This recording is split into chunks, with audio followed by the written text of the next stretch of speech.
two to the one, from the one to the three. I like good pussy and I like good trees. Smoke so much weed you wouldn't believe, and I get more. Alrighty! It is I, Manong Jaire, mga kaunggoy, back at it again with 10 utos video, mga kaunggoy. And sa video na ito, pag-uusapan natin ang epidemya na lumalaganap naman sa cosplay or cosplay community, mga kaunggoy.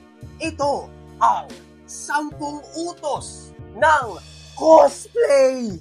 Usapang thou shall not. Technically naka-cosplay ako. Referee, construction worker, na minsan sumasideline bilang Spider-Man, mga kaunggoy. So ito yung cosplay ko ngayon. Meron tayong giveaway incoming. And pag-uusapan natin yung giveaway na yon throughout the video. Alright? So hindi ko sasabihin ngayon. Mamaya-maya ako siya pag-uusapan. Alright? Magkakaroon tayo ng giveaway. Paminsan-minsan magpapag-giveaway ako dito sa channel na to para naman may exciting part, no? 10 utos. Thou shall not gatekeep. Very self-explanatory ito, mga kaunggoy. Thou shall not gatekeep. Hindi mo pagmamay-ari ang mga events. Hindi mo pagmamay-ari ang mga karakter. So huwag ka magalit pag kinocosplay ng iba ang kinocosplay mo, no? O yung isa sa mga karakter na kinocosplay mo. Halimbawa ako, okay? Kinocosplay ko si Spider-Man. Okay? Kinocosplay ko si Spider-Man. And may nakita akong ibang tao na nagko-cosplay ng Spider-Man. Siyempre ako, bilang gatekeeper, ang gagawin ko, magagalit ako. Bakit tong inayupok na to nagko-cosplay ng Spider-Man? Ako lang dapat ang magko-cosplay ng Spider-Man. Wala nang iba. Ganon ang mindset ng gatekeeper. Hindi mo pwede i-cosplay yan kasi kino-cosplay ko na yan. Hindi mo pwede i-cosplay yan dahil sabi ko. Alright? Yun yung utak or ang mentalidad ng gatekeeper. May mga ibang tao, gina-gatekeep nila ang event. Alright? Nagagalit sila. Bakit sila umattend? Uninvited guests sila. May dumating na uninvited guests. Sino nagsabi sa kanila na pwede sila pumunta dito? Bakit? Pagmamay-ari mo ba ang event? Pagmamay-ari mo ba ang event na nagsasabi ka, nagagalit ka? Bakit pumunta ang ibang tao sa event na to? Bakit dumating si ganito? Ba't ka galit? Pagmamay-ari mo ba ang event? Ikaw ba ang owner? Ikaw ba ang staff? Isa ka ba sa mga staff? Ha? May karapatan ka ba para pigilan ang isang tao na pumunta sa isang particular na event? E di kung gusto naman natin mang gatekeep, e di tayo na lang gumawa ng sarili nating event. Number 2, thou shall not kupal. Huwag kang maging kupal. Huwag kang maging kupal sa mga cosplay community, sa cosplay community ng social media or kung saan man.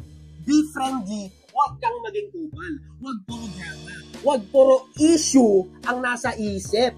Huwag puro stock sa taong ikinagagalit mo. Kung galit ka sa isang tao na yan, ba't mo kasi ini-stock? Ba't ka kasi bantay ng bantay sa taong yun? Kung galit ka doon, tapos magsispread ka ng negativity tungkol sa taong yon. Magsispread ka ng kung ano-anong bullshit na walang context tungkol sa taong yon. Alright? Galit ka na nga sa tao. Ba't mo pa kasi ini-stock, mga kaunggoy? Ba't hindi ka na lang mag-focus sa sarili mong buhay?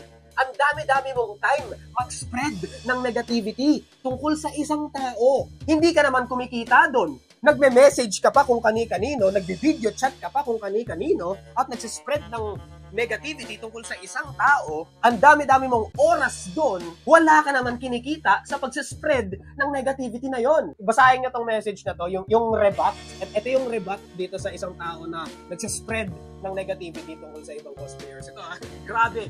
Solid, ano to nakalagay? This is not awareness, this is spreading negativity about blah blah blah. Basta ito, solid to. Solid. Bara. Alright? Huwag kasi mag-spread ng negativity. Ang dami-dami mong time para mag-post sa social media, magparinig sa social media. Ang dami-dami mong time gawin yun. Eh, hindi ka naman kumikita doon. No? Naiintindihan ko pa. Kung tulad ko, gumagawa ng mga videos na ganito, ako kasi kumikita ako dito for sure. Hindi ko to ginagawa ng basta-basta lang. Trabaho ko na to. Hanap buhay ko na to. Maintindihan ko pa, kung kada post mo ng negative shit sa social media, 50 pesos per post, 100 pesos per post, not bad, no? Maintindihan ko pa kung ganon. Eh kaso wala ka namang kinikita doon. So what the fuck is the point? Imbis na mag-spread ng negativity, why not try to use that time to build yourself up?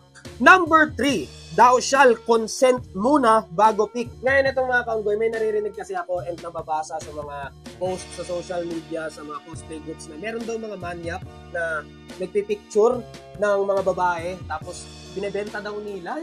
Basta parang binibenta nila, mag-consent, hingi muna kayo ng consent kung pwede kayo oy, picture tayo, ganon. O kaya, uy, pwede ba kita picturean? Smile, ganon. No? Hingi tayo ng consent, no? Kasi, ang weird naman kasi talaga, no, na pipicturean ka ng walang pasabi o walang permission, mga kaunggoy. So, ayun lang, very self-explanatory, consent muna bago pick. Number 4, thou shall not suklay. Bakit suklay, mga kaunggoy? Ano ba pag sinabi suklay? No? You're grooming yourself. You're grooming your hair. No? Yes, pag sinabing suklay. So, what am I talking about dito, mga kaunggoy? Thou shall not groom. Kung minor. Alam mo na nga na minor, ba't mo pa nilalandi? What the fuck, man? That's weird. Thou shall ask permission bago hawakan yung props. No? Pag may nakita kayong magandang props sa cosplay convention, huwag nyo na lang biglang kunin. Tapos hawak-hawakan. Huwag nyo gawin yon. Humingi kayo ng permission bago nyo hawakan yung props na yon or yung costume na yon. Ha? Huwag nyo na lang biglang kunin. No? Para kayong ako eh. Huwag nyo ako gayahin. Na pag may nakita akong shiny na props sa cosplay convention, uy, shiny, huwag nyo akong gayahin. Huwag nyo akong gayahin. Thou shall fix issues in person. Ngayon, very self-explanatory tong sinabi ko. Thou shall fix issues in person. Ano ibig sabihin ko doon, mga kaunggoy? Kung may issue ka sa taong to, as much as possible, try to fix it in person. Wag sa chat. Kung may issue ka sa taong to, i-approach mo yan, pag-usapan nyo yan in person, no? Wag nyo na akong idamay. Huy, pre, may problema ako kay ganito. Pwede mo ba ipasabi sa kanya na ganito, ganyan? Ba't nyo ba pinaparating sa akin? Ba't hindi nyo na lang kayo mag-usap? Kayo yung dalawang may issue eh. Bakit hindi na lang kayo mag-usap? Bakit nyo pa ako dinadamay? Ba't nyo pa ako ginagawang mediator? Ayoko maging mediator. I've been there. And sa huli, nung ako yung naging mediator, tinry ko ipagbati ang dalawa kong kakilala na nag-aaway. Sa huli, ako yung sinisi, ako yung ginawang villain, sa akin nagalit. Bakit ganon? Pinagbabati ko yung dalawang tao, bakit ako yung masama? Ha? Pinagbabati na nga eh. Ano yung masama doon? Ayun, mga kaunggoy, kung may issue kayo sa, may issue kayo sa isang tao, fix it in person. At saka wag sa chat. Ha? Kasi maraming misinterpretation sa chat. Parang hindi mo alam yung tone ng chat, hindi mo alam yung tone ng voice, kaya as much as possible, kung merong issue, huwag niyong gawin sa chat. Right? Siguro sa call, pwede siguro sa call. Kaya sa lahat ng mga may issue sa akin dyan, sa lahat ng mga galit, sa lahat ng mga cosplayers na galit sa akin dyan, now's your chance. I-approach nyo na ako, mag-sorry na kayo sa akin. Use the comment section down below para, ayun na yun. So ayun, mga kaunggoy, bago tayo mag-continue sa video na ito, I just wanna announce na meron akong ipapag-giveaway. Wala akong maisip na magandang i-giveaway, kaya pera na lang. Right? Bigay nyo sa akin yung Gcash nyo, magpapag-giveaway ako. No? So, ayan, papag-giveaway ako. Siguro 2 winners. Every week, magkakaroon ako ng ganito. Merong 2 winners every week na sa mga giveaways sa bawat video. So, paano kayo sasali sa giveaway na to? Simple lang. I-like, syempre, yung video na ito. Mag-subscribe, syempre. Notification bell on, tapos comment down below, basta kahit anong comment, basta positive comment, ayun, bla bla bla.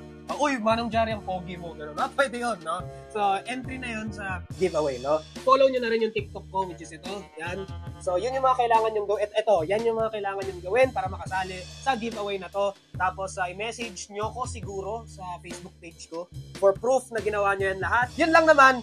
Let's get right into the video, mga kaunggoy. Next, thou shall not, mga kaunggoy. Thou shall not sapi.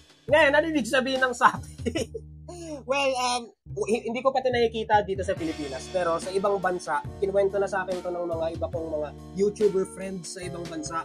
And ang sabi daw nila, na meron daw mga cosplayer sa ibang bansa na naging delulu na masyado na nilang isinapuso yung karakter na kinocosplay nila. So, parang 24/7 naging sila na yung kinocosplay nila, no?